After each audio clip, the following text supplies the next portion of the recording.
Alrighty, so for the second video in the series, we got Blackwater Behemoth here. We have this big fishy creature that lies in this little cave underwater. One of the more interesting fights in this instance for sure. So basically, starting off, you actually see I have 74 astral power. So basically, I should be looking to pre-cast and then get a free surge so that I maintain more astral power. But I think I mess it up and actually, I think I end up missing my pre-pull or something like that. So that's actually not great. You actually see this pufferfish off to the side that needs to be DPS down pretty quickly on the opener. Otherwise, people are going to drop pretty low and die.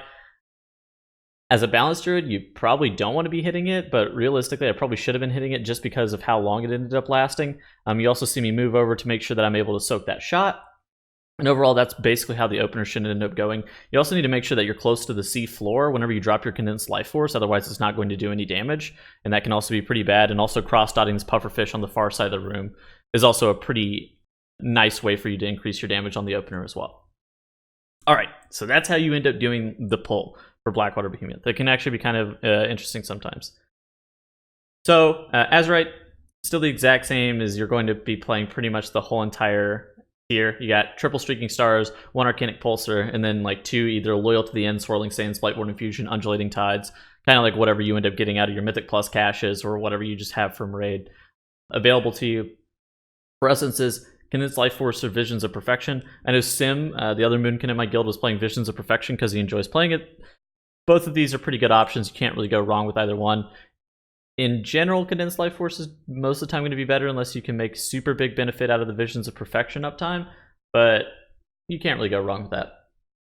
As for minors, Conflict and Strife, Essence of the Focusing Iris, and Crucible of Flame. Those are the 3 pretty standard ones for Raid. For Mythic Plus, they vary a little bit, but this isn't Mythic Plus focused. So basically, those are the 3 that you should be looking to take for Raid. It kind of depends on like your secondary stats or where your gear ends up lying, that kind of thing. And then as for talents, we have Nature's Balance, Wild Charge, Restoration Affinity, Typhoon, Starlord, Stellar Flare, and Shooting Stars. So nothing super unique there.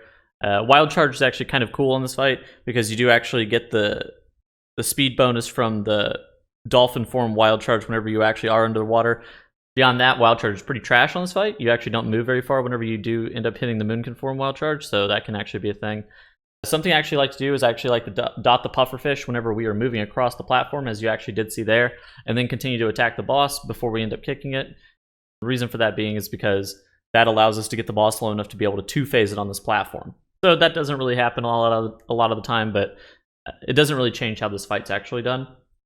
So some tips, not only for Balanced Druid, but just like general fight-specific tips. Make sure that you position yourself close to the boss for the push away. That will help you make sure that you're not getting ranged on the boss. Balanced Druid has a 45-yard range, so that's not too challenging just in general, but if you do actually end up getting ranged on the boss, it can actually be pretty detrimental to your damage by a significant margin. Pre-positioning to the pufferfish is also pretty nice. You can actually see how I ended up using the lock gate to make sure that I was in range of the pufferfish there. That's one of those things that you can just do as well. Make sure that your warlocks end up dropping the gate for you.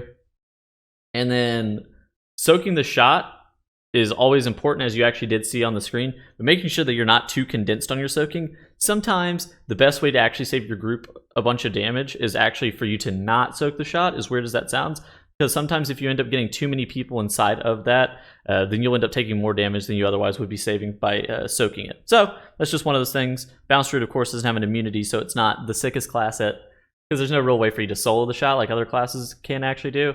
But overall, still a pretty decent fight for Balanced Druid. I think Balanced Druid is actually this is probably one of the worst fights for our DPS. This one and probably Orgazoa, but I mean, second boss of the instance, there's not too much to say about it. Make sure you actually do get your underwater breathing buff, I guess, is another tip that I could end up giving. But at the end of the day, if you don't actually end up getting your underwater breathing buff, it won't be too bad, because you'll have the travel form that can actually give you water breathing whenever you're traveling around, so it's not super dangerous or anything.